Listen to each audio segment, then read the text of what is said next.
Namaste, everyone. Welcome to the Cārvāka podcast. This is your host, Kushalmehra. All right, today's book is called The Autobiography of God, Self-Realization in five practical steps. And I have the author of the book, Lenaa Kumar, to talk about the book with me. She's an award-winning actor. She's a clinical psychologist, a script writer.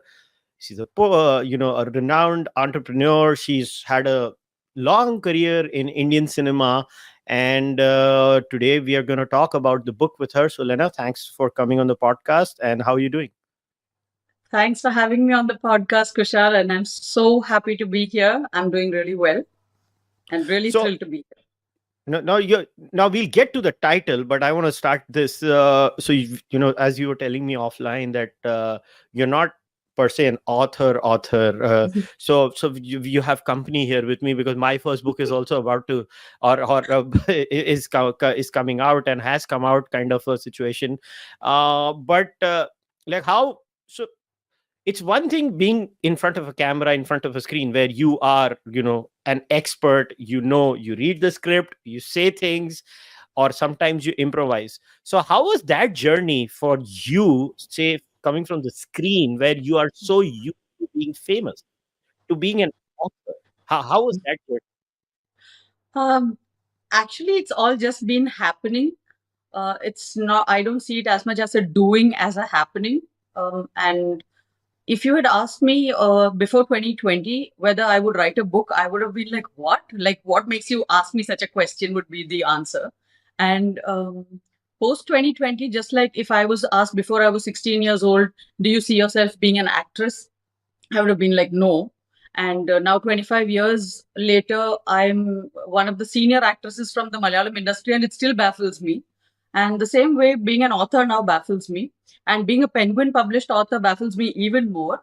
So, yeah, I'm basically just somebody always in awe of the happenings and just doing whatever compels me to happen through me.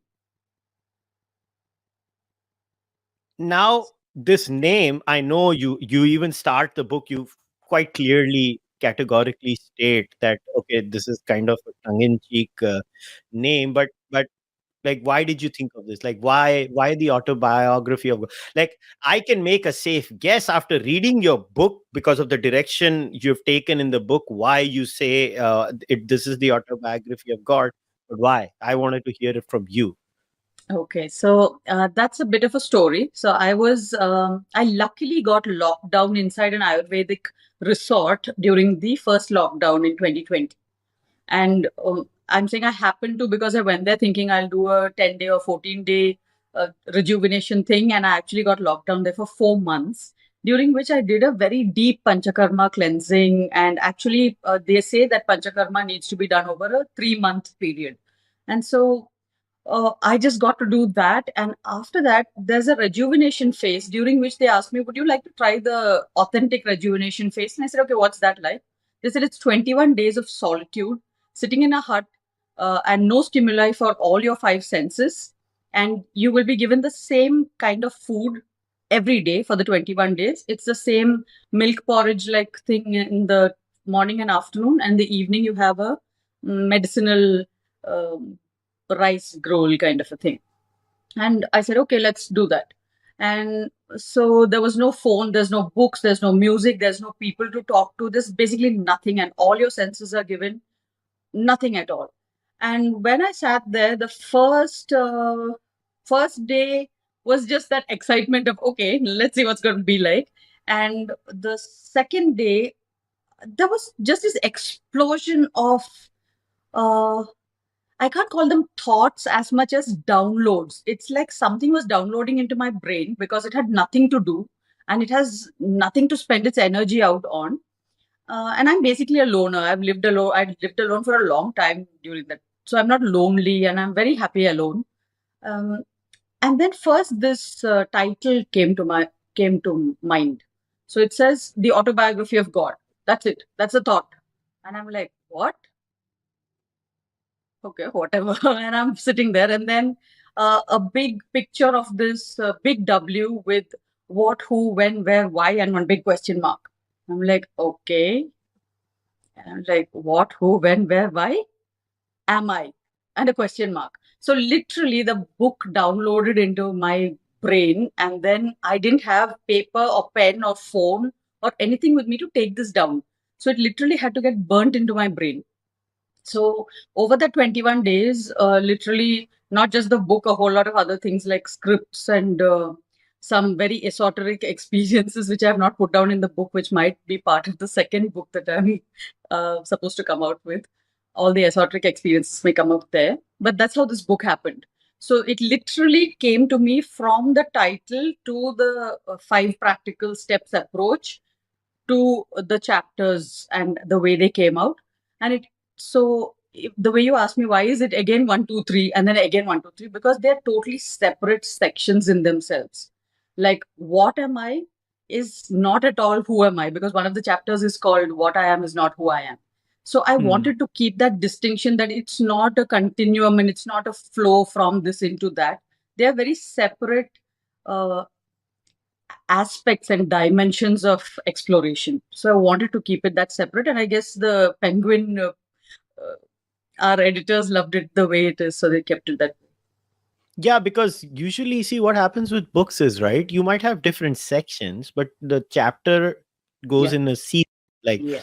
from 1 to 50 if it's Yeah. needed. But in your case, like you start with 1, you go to a Yes. next number, then you stop, then you start with 1 again, then you Yeah. stop, then you start with 1 again, and then you Yes, start because again. every And section is literally being treated as a separate book, as you may. It's like it doesn't really have to read together, because even if you don't read the earlier section, the next section is going to stand alone. yeah, so would it be safe to say that before that, you said you were in solitude. I remember it took me to one of my favorite stand-up comedians and a very Mhm. profound thinker. I would think people might be like, stand-up comedian, profound thinker. Yeah, this one was, his name was George Carlin. George Carlin had this routine where he used to say, what happened to doing nothing? What happened to just holding a stick in the park and just sitting on the park and doing nothing, where you just play with the stick? And as kids, we used to do that. And I remember growing up, even in, I was born in 1981, and in the India I grew up in, we would just do nothing for hours. Like, we would just do nothing. And in you come to 2024, where you have 60-second videos, you have a constant bombardment of information, where your brain is just charged up for no reason, and your brain is constantly in working.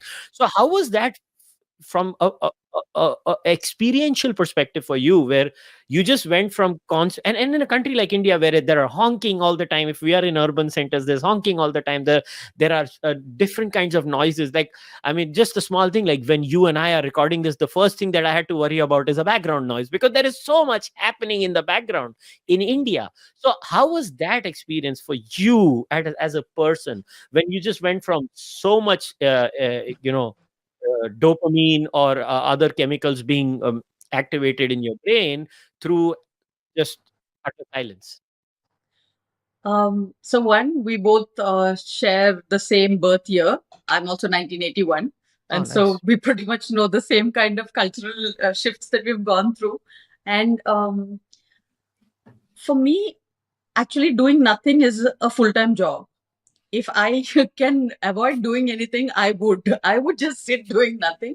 And like when my friends call up and ask me, so what are you doing on Saturday? I'll be like, I'm doing nothing. And they'll say, then come, let's catch up. And I'll say, no, I'm doing nothing. I'm actually going to be doing nothing, a whole lot of it, because I take that quite seriously. Because a whole lot of nothing is what led me to this understanding of where I am and where I've reached the space of absolute peace is in that nothing. And that nothing uh, to me is that shunyata, which is that grander design. So getting there is luckily for me from childhood, it was something that attracted me. So I'd been a loner since childhood. I was not one of those kids who used to go running out and playing with friends as much. I would be with my books and some music and then a whole lot of nothing most of the time. So it was very easy for me, in fact. And that's why when the doctor told me 21 days of solitude, I was like, piece of cake. And I didn't expect this to happen, because it was not so much nothing. it went into a lot of things, like a book and the next book and another movie script and a whole lot of downloads, which I was not expecting. So, at the core of this book, and correct me if I'm wrong, and this is what I get from your book, and it's not a very big book to read also, Oh, which by the way, who's going to be watching or listening to this, is they'll be like, hey, good news. It's not a big yeah, book. yeah, Because attention spans, right, these days attention yes. spans are an issue. And it's interesting, the last two books that I covered were like 600-page books, or on Kindle at least there were 600 pages, and this one is not going to be that big. But uh, at the core, to me, from my perspective, and I'm a materialist, right, I look at life and Cārvāka. existence from a very, very materialistic perspective. To me, the core of this book is looking at thought from, if I'm not saying a strictly Advaitin perspective, but from a very Advaita inspired perspective. And the core of it is, it starts with I, right? So now, so let's discuss and break down this I, because it all starts and ends with the self. And we're using this word self because of, let's say, lack of adequate words over here, because I don't know what other word am I supposed to use other than the Yeah. self. Now, so what were your experiences? Like, so if I was Um, to ask you, who are you, Lena? That's my yeah. question to you. So what Um, would your answer be? So who I am is very much Lena, an actress, author, whatever you gave as the introduction to Lena is who Lena is. That is who life is in and as. Life in and as Lena is how I take the who aspect. Like we say, Amitabh Bachchan in and as Dawn. So it's like life in and as Lena. So that is the who aspect. And for me, this journey of spiritual exploration did not happen the studious way and then coming out and writing your exams and getting the results. It started with the result, just like the way the book happened. Like it just downloaded and then it had to be written. So it's like I read the book first in my head and then I had to write it out because it just was like a duty. Now you have to do this and you can't sleep if you don't do it.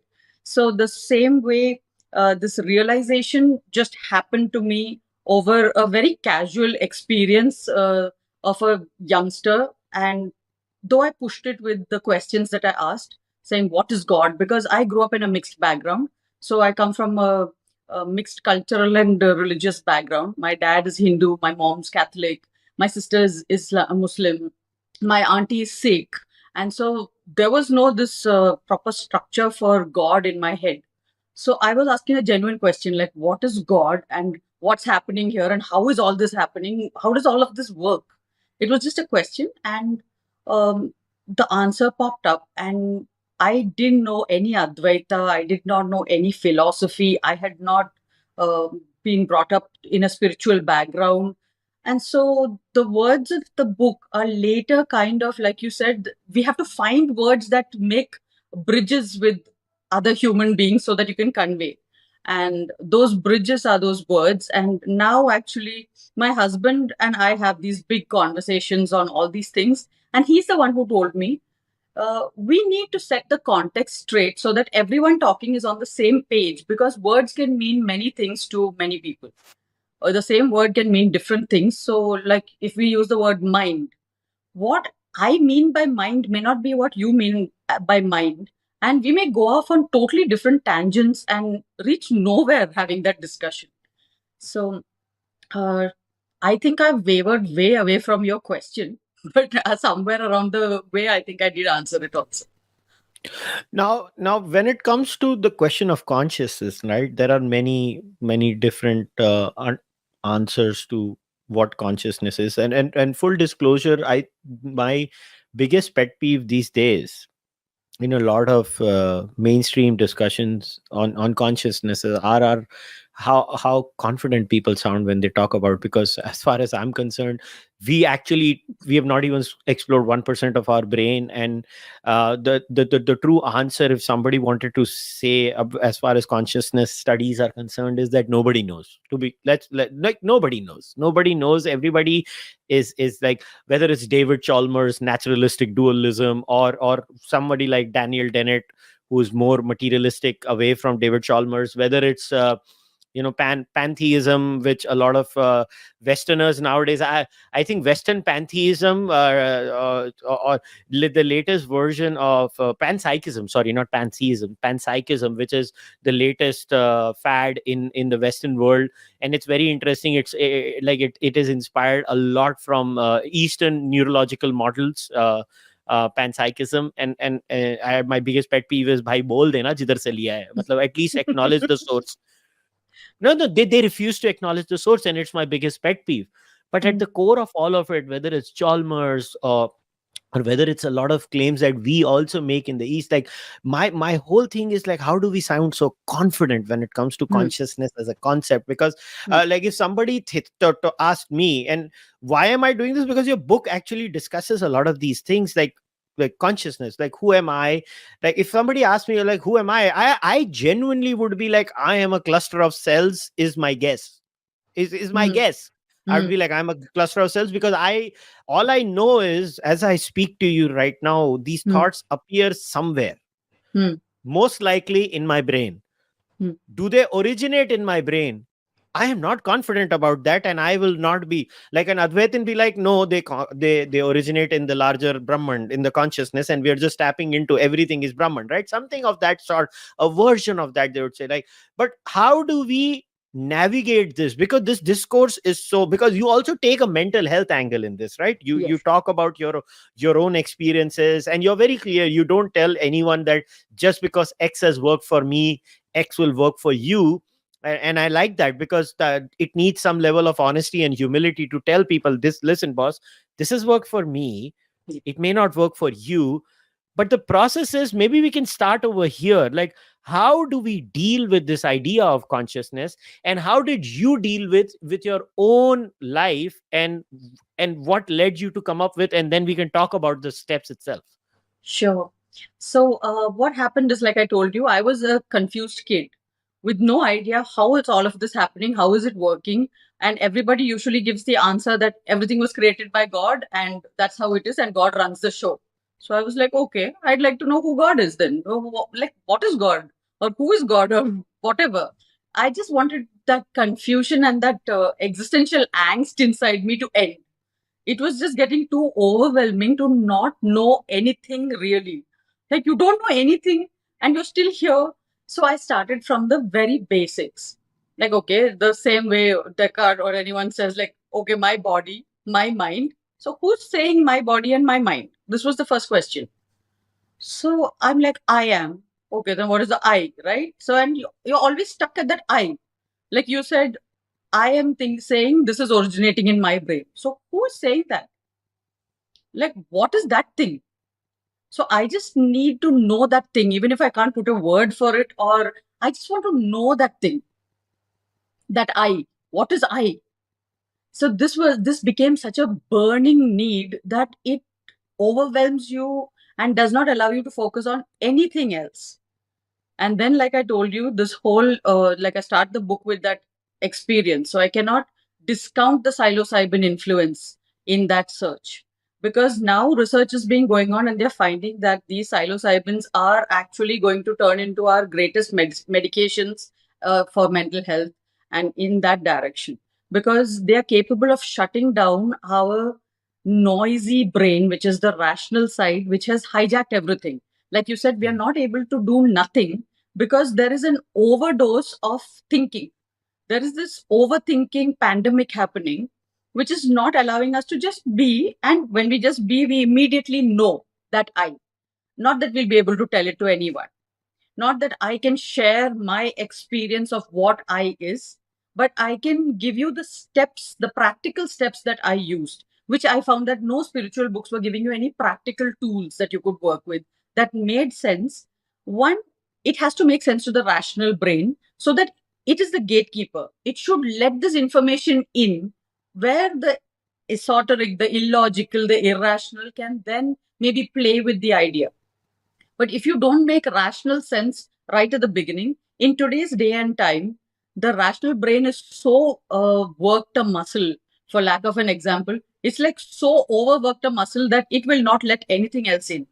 It has to be rational and logical. And so in this book, I don't talk about my esoteric, illogical, irrational experiences on the spiritual path, which everyone who has gone on that path has loads of them. And if you ask me, where does it come from? It comes from the subconscious. Those things which on a natural basis you do not have to tap into. You don't, your conscious brain just has to deal with all the things that you have to be conscious of.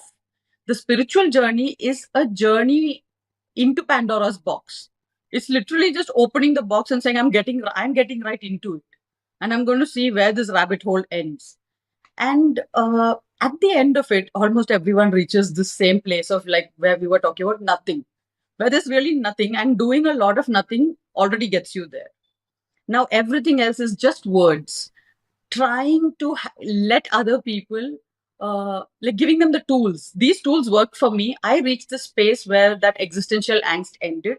The anxiety, the panic of that existential angst ended.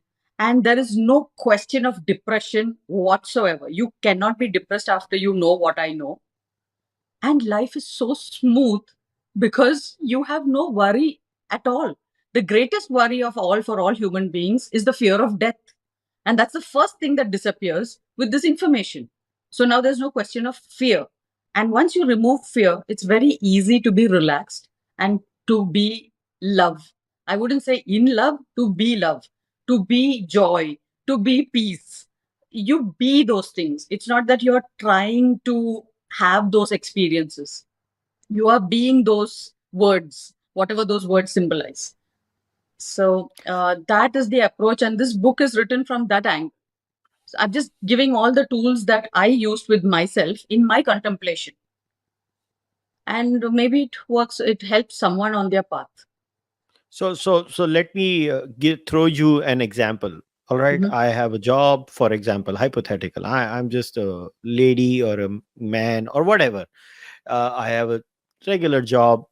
I just go to some random company. I go there. I come back. Um, I come back home. I have a child. I may not have a child. I live with my parents, because these are practical scenarios for all of us in India. We live with our parents, unlike the West. We still do, and these are normal things. We have our regular issues. In many cases in India, someday the maid doesn't turn up. Someday something doesn't turn up. Someday the maid's maid doesn't turn up, because even maids have Yeah, maids. For those who did not know, maids also have maids, because they have like those. It's amazing how well oiled the Indian system is. And we have everyday issues. And in such a scenario, what if that person comes up to you and says, well, listen, I have this job. I can't go to a 21-day retreat. So what do I do? that's exactly what you do. Is you go to the nearest penguin bookstore where you can get a penguin book, or you go online, which is even easier, and you get this book called The Autobiography of God. And everything I know, I have put into it as easily in practical terms, and everything I experienced which are not practical and are very illogical, and I think you will agree with me on them, that they are manufactured by the mind. There's nothing out there that the mind has not created. So that's why I didn't put it in this book, because they're not practical and rational. And my experiences and my esoteric, fanciful, fantastic experiences will never be another person's experience, because they will have their own fantastical, like my dreams at night are not your dreams at night and can never be anybody else's exact dreams, and we can't share them. So that book, though, is going to be called The Autobiography of Goddess, and that is for those who like going down that spiritual rabbit hole. So this book is just practical terms for how we can tackle the big questions in life, which we usually do not ask. We avoid them like the plague, and we sit on top of them and we bury them. And over many years, like by the time you're 40, you have forgotten that you even have those questions. So when I ask people, in my talks, like in my TEDx talk and all that, I ask people, so do you say my body? They say yes. I say, do you say my mind? They say yes. I say, so who's saying that?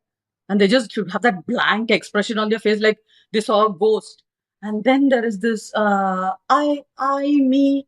And then the obvious question comes up, what is this I or what is this me? And then there is this horrible silence in the room. So that is what I'm saying is Pandora's box. That's a lid. So just open it, and then it's not so scary at all. It's the fear is always like in the horror movies, it's that build up. It's that and all the music and the build up. The moment you open it, it's like, oh my God, there's a whole lot of work to do, which is what we were shirking.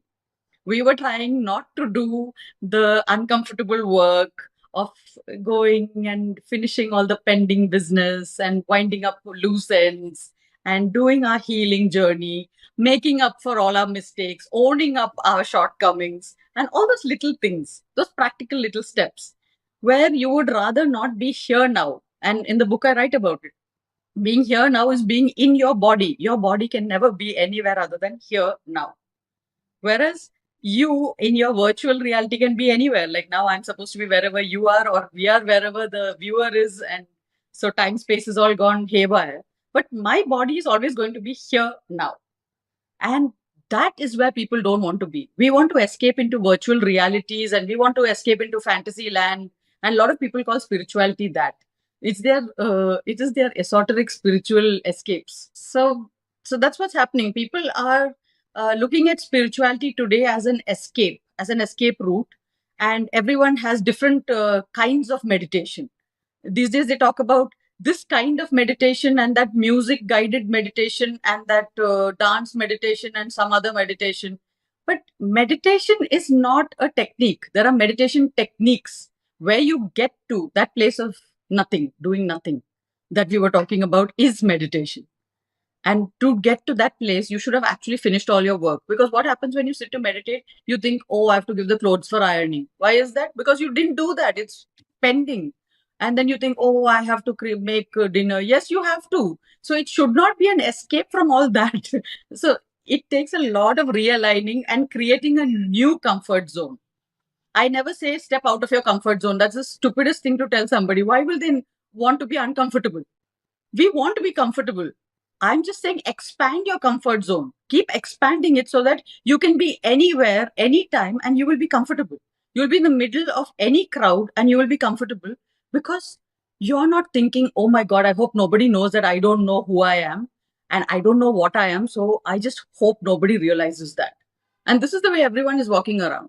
So if you don't know the basic answers to these basic questions like what am I? Who am I? Where am I? When am I? And why am I? You are bound to suffer from anxiety and panic attacks and depression, which is like a pandemic right now. Everybody's going through it. Any second person you ask is on medication. And that is just not acceptable because what we're calling medication, it's better we just call them drugs, as they're usually called.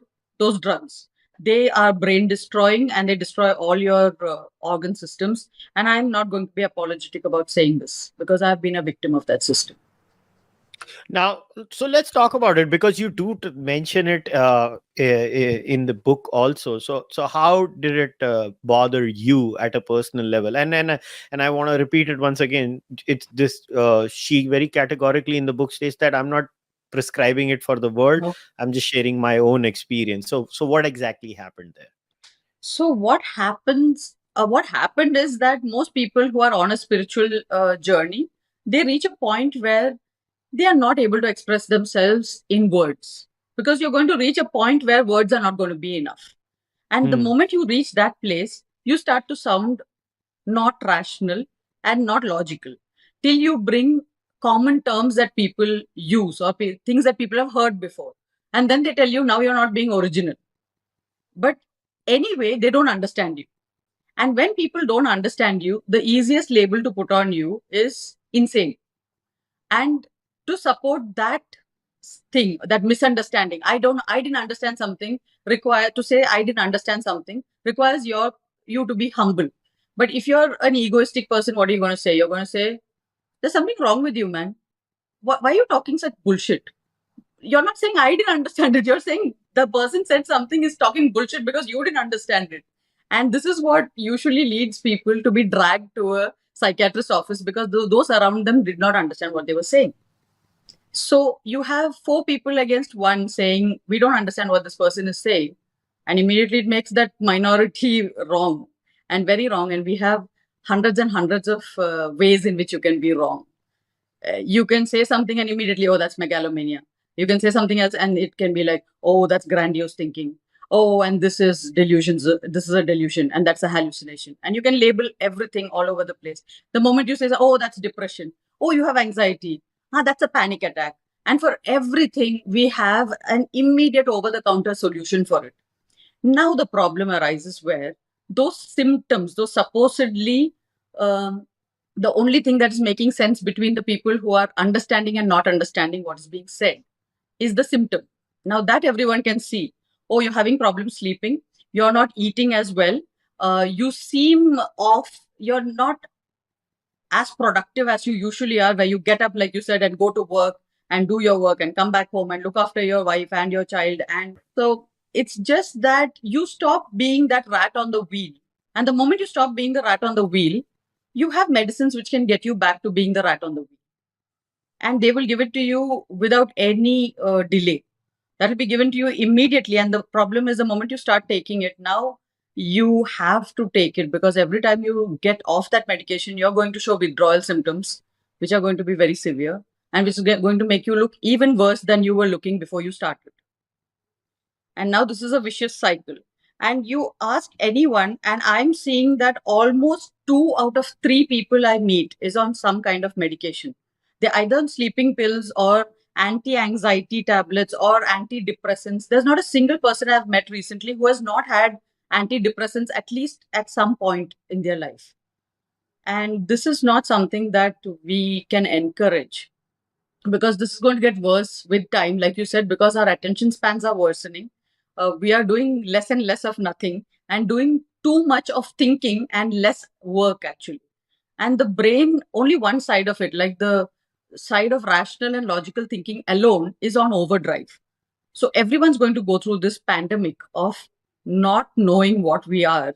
And I'm only talking about it from the need hierarchy. Like you take Abraham Maslow's need hierarchy, the top of that pyramid is self-actualization, the need for self-actualization. Nobody ever talks about that. We talk about it as though it is a step-by-step thing, like gravity applies to this, and you have to start from roti kapda makan, and then you have to gradually like claw your way into belongingness and into self-esteem, and you're going to like crawl your way up that pyramid. Like, whoever told us that gravity applies to Abraham Maslow's pyramid? I've never seen that it has to be this way up. It's like that ladder of success kind of idea. It's not that. And that's the main uh, point I want to make with this book. I'm saying this is the prerequisite. You need to know what you are and who you are, and just the basic things about yourself. If you don't know that, you're going to be in dilemma and confusion all your life, and you're going to spread it to others, and everybody's doing this all over the world. Whereas it's very simple. Let's just start from the topmost need. Or do we start from the bottommost need? Yes. Roti kapda makan, yes. Those who don't have that are not going to think about self-actualization. But today, how many of us are in a position where we have reached up till the level of self-esteem, but somehow the top of the pyramid, we just think that is not required. That's not a necessity. Like, that's not even a need. But I'm saying, in this time where we have finished with the industrial age and we're done with the age of big data and that information explosion, everything is at our fingertips. There's nothing we cannot know by just searching in our phones. Just a search. You just need to know to ask the right questions, right? So the same way, we just need to know to ask the right questions about ourselves. And that is all it means when we say turning inward. It's not like you have to run away from society and go sit in some, because I think me and my husband are like very spiritual people, but we are in the most material of lifestyles and occupations. We are not some sages who have run away to some mountain sitting in a cave, right? So that's the idea, that we debunk this idea that self-actualization is for a select few and that it's an option. I'm saying it is the basis, it is the foundation. We start with that, and then we do whatever else we want to know once we know what we are. See, so what I have gathered from what you've said right now is that there is a grave discomfort amongst ourselves, and it's something very interesting that the more higher in the financial ladder you go, right, the more uh, you try to seek. Because to be very honest, there is a line in Hindi, and I'll translate it for everyone in No, I English, like understand Hindi bhooke. No, no. So I'm just for the because audience. for the audience, I'm just stating that bhooke pet bhajan na hove gopala, as in, even on an empty stomach you can't even sing a bhajan. Is what they're saying, that when because you spoke about Maslow's hierarchy too, and it's ironical that the person who wrote this line wrote it so many years ago. He did not know Abraham Maslow, but he basically said that I'm at the bottom of the tier. I got better things to worry about, like putting Yes. food on the table. Yes. That kind of a scenario. So these things, the higher they go, like I have noticed this, that eventually, Viktor Frankl also wrote this beautiful book about a man's search for meaning, where he says that he actually realized that basically inside Auschwitz, if I remember correctly, he was in the gas chambers, basically, in and around the gas chambers, and he saw how his life was turning around him, and and so, if what I've understood is what you're trying to say is that you don't have to wait for, like, in their book you say that aha moment, right? Remember, if you Yes. have written about Yes. that, it's like you don't have to wait for that aha moment. You can adopt a lot of these things in your day-to-day life, um, when you are just surviving or living.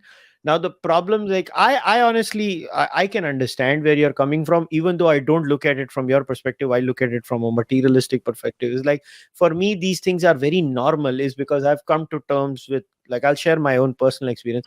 I've come to terms with who I am as a person. I am fine with who I am as a person. I am very happy with what I do in my life. I'm very happy in what I'm pursuing in my life. Even from a career perspective, I'm just fine with how things are. And it just came over a period of time to me, and I rationalized it in a very different way. I mean, I rationalized it in a materialistic way, where I believe we are a gene culture co-evolutionary product, and I just come from my genetics responding to my surroundings and my cultural mimetics. And it's just that I've come to terms with that, and like, I even end my book by saying that I do not know if there is an afterlife, and I could care less about it. And that's how I have rationalized my life around it. And but I do sometimes feel people living their life in constant comparison with how's the, like, for example, I see content creators always like, उसके 4 lakh subscriber हो गए, मेरे नहीं हुए, उसका million हो गया, मेरा नहीं हुआ. And I truly don't understand that, is because I'm actually not like that. Yes. I just, my brain doesn't understand why. In fact, sometimes I once even asked myself, why am I not bothered by any of these things?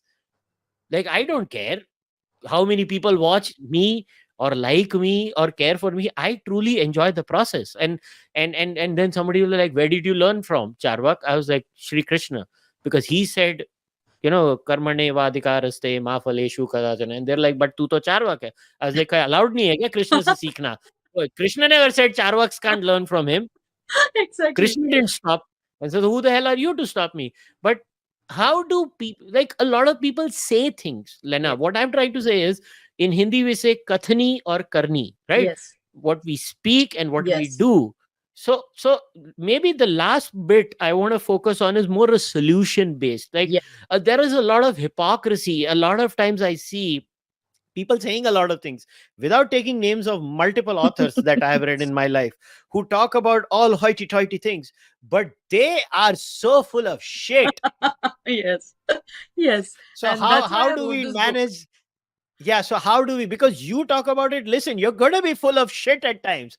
Just deal with it. So that's No, your basic exactly. message. Accept it. Take it We're in the going to be process. full of So shit let's every step. morning till we go and dump it out. Yeah, And yeah. So how do we deal with it? How do we so how we deal with deal these? with it is one, I think it's chapter 3 in the first section of the book, which says, tell yourself the truth. At least tell yourself the truth. Even if you don't tell anybody else, whatever it is. Like, yes, I behaved like a real, whatever 4 letter word you want to call yourself. When you do something like that, don't blame it on somebody else.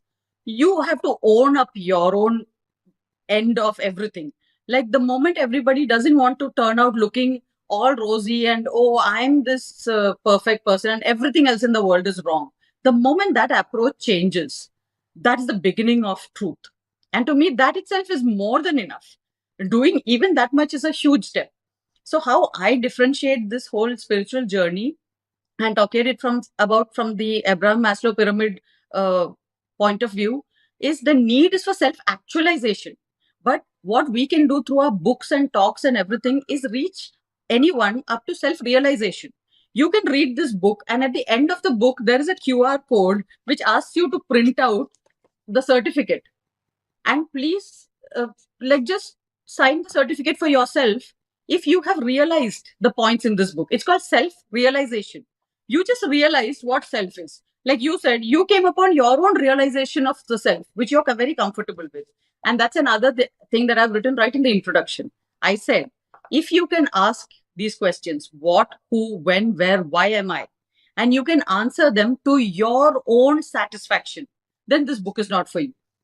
But if you are not able to answer these 5 questions to your own satisfaction, then let me help you with, share my tools with you. They might help you on that path. So anyone who is feeling dissatisfied in life, give it a try, because it's a very small book and it is very economically priced by Penguin Books. And it's a very practical guide. And I'm saying that as soon as you know what am I itself, you are actually uh, kind of freed from the dilemma. And now anybody asks you, who is saying my body, my mind, you have an answer. And that's as much as we need, really. We're done. Now, self realization is enough for me. I don't want to be self actualized. Okay, fine. Leave it at that. So, I'm going to tell you what I mean by the differentiation between self realization and self actualization. Self realization is in the brain, and we can upload it to mind. I'll talk about that on a totally different thing after the second book, perhaps, because I don't believe that the mind is owned by a person. And I've also mentioned it briefly in the book, where I talk about it as a whole separate realm, like the internet and the smartphone. So we'll leave that for now.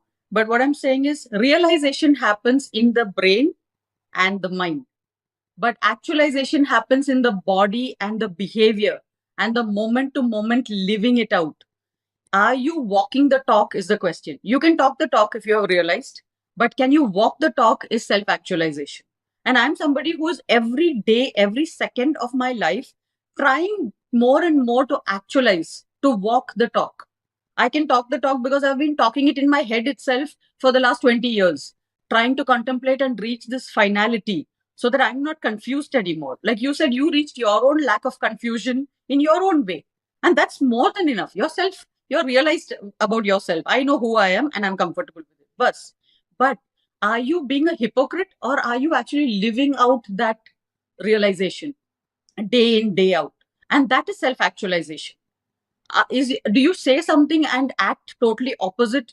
Is the first proof that you're not self realized or actualized. So my job is not to be perfect. My job is to be more and more in alignment with my ideology, with my concept of self. And so far, it's been so brilliantly amazing a journey where I have no clue what's going to happen. That's why I said there's no agency of doing. I'm seeing life happen, and I'm enjoying seeing myself happening and experiencing. So I think where we both will not differ at all in our ideology is in the experiential aspect of it. That everything boils down to, is it your experience? It has to be experiential. And that has been true for me. And my dad always says, you cannot just hear somebody say something and understand it, right? You have to, like, get hit by it. I'm like, others, why? Why would I love that movie called Aankhon Dekhi? I don't know if you've Hmm. seen it, but it's a brilliant movie. It's like, I will not believe something till I've seen it or I've experienced it. And that's the kind of person I've been. And I think that's what I found most fascinating about your podcast and your views as well. Yeah, for me, the most amazing scene I've seen in a movie was, I mean, Anand was a movie that I absolutely adored, where Rajesh Khanna, he knew he was in terms with his death, and how he dealt with his death, and how he maximized his days as in this sharir, and how he lived it. And the next one scene had a great moment, an intellectual impact on me, was Will Smith in Pursuit of Happiness. And it's the ending of the movie where he just puts this hand up and they have this line, "This is happiness." That's all. That moment where he says, "Okay, I did it. Now whatever happens after this, whatever happened before this, doesn't matter." And there's actually such a profound meaning in that I am in this moment. Yes. And in a very interesting way, the Buddha comes to that, the illusion of the self and consciousness being bundles of thought where everything is connected moment to moment. And Advaita Vedanta explains the same thing, albeit in a slightly different way. And Yeah, it's very I can. interesting. I'd like to put in my thought because you made this clear about how you think about the thought and the consciousness aspect. So you said, yeah, consciousness is a bundle of thoughts. For me, consciousness is not a bundle of thoughts. That is memory. I'm just saying how the same word can mean different things for different people. When I say consciousness, I do not mean anything to do with thought. I actually mean no thought. The thing that we both are calling nothingness, that nothing, doing nothing. I'm doing a whole lot of nothing, that meditation or whatever you call that, that is consciousness. So, where do you go when you are meditation? That state to me is consciousness. It is just aware of nothing. It's not a thought at all. It is just aware of nothing. It's like a CCTV in a dark room. It is capturing everything, but there's nothing to capture. But it is capturing and it is aware of nothing. And that to me is consciousness because I have been there. I've done so many practices for it, so many techniques to keep on experiencing that again and again. So it is just that you can shut off your creative brain. If you want to experience shunyata, you should be able to shut off your creative brain, which is otherwise continuously churning out thoughts. It is that ability to shut that brain off. And that ability leads you to this experience called meditation, which is the experience of nothing. And this is the most weird experience to have while you are a thing. You are a thing, that's the body, and you are experiencing yourself as nothing. And this is the ultimate paradox. And this is the experience that everyone is trying to get to. But this book is not telling you how you will get to that experience. It is just telling you how to cut the crap out of all the lies that you otherwise tell yourself, which are standing in the way of you getting to anywhere near that. Like, don't even call yourself spiritual if you to do the practical day-to-day things. And if you're trying to escape all that and go into spirituality, you're actually just repressing everything and sitting on top of a volcano. Well, I hope people find true meaning in their life. I have always maintained this, that at the end of the day, existence, to me at least, is about, uh, while we are, as they say, the lights are on as far as we are concerned, is about finding meaning on a daily basis. And the older you get, the less I see this struggle in men a lot more in India, far less in women. Yeah. I think women have far more meaning in their lives on average. We I were just talking about this afternoon. Just before this, I was talking with my husband about this, and I told him, "Do you realize that men actually, the more successful they become in life, like they have a huge bank balance and they've set everything for their children and everything is sorted out, they actually lose Yeah, purpose in living. Whereas the mother has to absolutely. wake up every day and cook and manage the house and she, everything. So she she has a has lifetime job. Whereas the dad has the moment he has sorted out roti kapda makan, belongingness, and self esteem, clueless. khatam.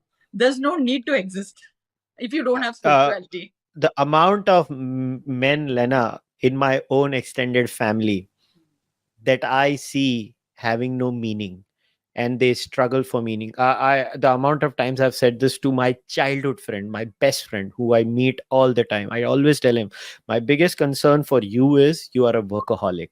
He's like, how is that a concern? I was like, जिस दिन तू काम करना बंद करेगा ना, तेरे life का मीनिंग खत्म हो जाएगा. अभी तू काम पैसा कमाने के लिए नहीं कर रहा है. अभी तू काम अपने आप को ऑक्यूपाइड रखने के लिए कर रहा है, बस जिंदा रहने के लिए काम कर रहा है. बस इसके लिए, और तुझे कुछ आता ही नहीं है. मैंने बोला ये बहुत रॉन्ग कर रहा है, because he is like me, I am 43, is like slightly Elder, he is 44.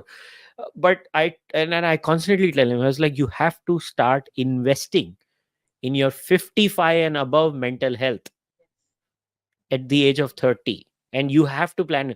Like with me, कल को अगर ये पॉडकास्ट बंद भी हो गई, मेरी लाइफ में कुछ चेंज नहीं होगा. मैं तो किताबें पढ़ता रहूंगा, मैं तो किताबें पढ़ूंगा, दुनिया घूमूंगा, मजे करूंगा, ये सब करूंगा, क्योंकि मैं तो रोज यही करता हूँ.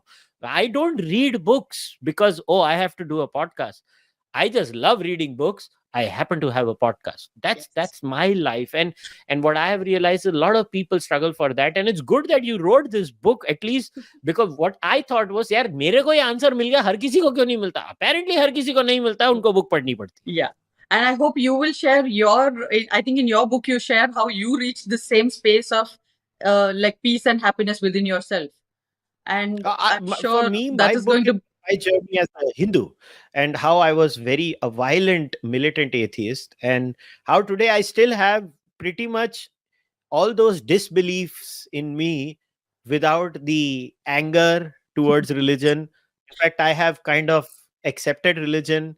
I have kind of admired certain aspects of religion.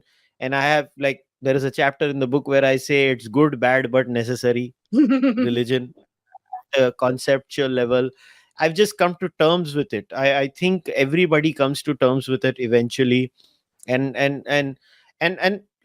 that's always been my message. Like when I get emails from young atheists who are struggling with all these thoughts, I always tell them, don't be angry at religion. Yeah. Just deal with it in a more friendlier way. And I do understand it's not the same for atheists from every background, and I'm never going to deny it. Like, yeah, because I come from a Hindu background, it's just a cakewalk for me. And I understand that it's a different reaction from different religions. Like people from Christian and Hindu backgrounds in today's world do not face that kind of anger, but other religions have different responses. But it's fine. But I still say there is hope in the world, and I am not that hostile to religion anymore. I'm hostile to bad ideas. That bad ideas could be from religion, could be from outside religion. So, Lenaa, it was an absolute pleasure talking to you. I wish you nothing but happiness and success. And hopefully, if I'm in and around your neck of the woods, we'll catch up sometime. But all the best for the book, and looking forward to the next one. Thank you. Thank you so much. It was such a pleasure talking to you. All right, guys, we'll wrap it up. So, as always, you know the drill. You'll have all the social media credentials and the link to buy the book in the description of the podcast. Go buy it. And here's the thing: if you read this book, it's a very short book. You can ask questions to Lenaa. Maybe she can answer them on her social media handles also. And she tells you to ask some basic questions about your existence, which I think everybody should ask about themselves. You may disagree with her answers, but you cannot disagree with her questions, is all I'm going to say about this book. And as far as I'm concerned, you know the drill. The Cārvāka podcast is not run on advertisements, but run on memberships. It's you, the members, who drive this podcast. So if you can, do think about joining the membership program, whether it's on YouTube, Patreon, Fanmo, wherever. And if you can't do any of that, just like, subscribe, leave a comment. And if you're an audio listener, leave a rating. I'll see you guys next time with another interesting book discussion. Until then, namaste. Take care. Bye-bye.